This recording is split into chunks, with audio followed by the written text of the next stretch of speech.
A suspected rapist is off the streets this morning thanks to a group of Good Samaritans who helped police apprehend the man accused of raping a 13-year-old girl in a Queens Park. That all happened last week. That suspect is scheduled to be back in court later this morning. Now, Good Day's Briella Tomasetti, she's live in Kew Gardens. And Briella, community members took matters into their own hands, resorting to street justice before police arrived and arrested that suspect.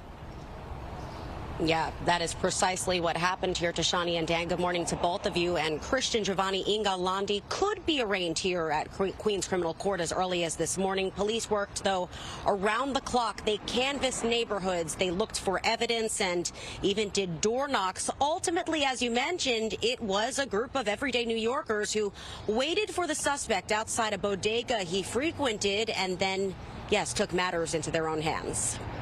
Oh, you piece of An all-out manhunt led to the swift capture of Christian Giovanni Ingalandi, the Ecuadorian migrant accused of raping a 13-year-old girl at knife point in Kissena Park while her friend was tied up nearby.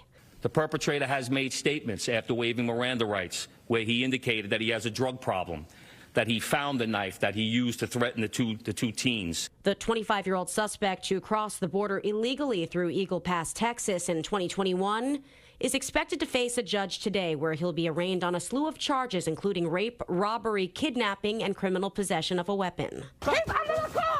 Citizen app video shows Ingalandi being taken into custody by the NYPD just after 1 o'clock on Tuesday morning after a group of Good Samaritans in Corona recognized him from these wanted flyers and police sketches showing a distinctive boar tattoo with red eyes. Tips also poured in via social media, mentioning the suspect's name and Facebook account, which had pictures of the same clothes he wore the day of the crime. Locals explain how they tackled Ingalandi and held him down until cops arrived. Basically set him up. We were just waiting for him. I got the belt and started his feet. So it's not about being a hero, it's about doing the right thing. But the news of Ingalandi's arrest broke first here on Good Day New York. We have we have this person in custody right here. He's a strong person of interest. We're calling him a person of interest. We should call him the devil. Police say Ingalandi threatened a 13-year-old girl and boy with a machete-style knife last Thursday in broad daylight and forced them into a wooded area of Kissena Park. He's accused of tying the victim's hands with shoelaces, raping the young girl, and then instructing the pair to stay put for 20 minutes before taking off with their cell phones. Neighbors who frequent the park are breathing a sigh of relief now that the man described as a monster is off the streets. That was a quick thing that they did. They found whoever they did it and how they did it. These people are terrorized and they all scared. And I feel so grateful about NYPD.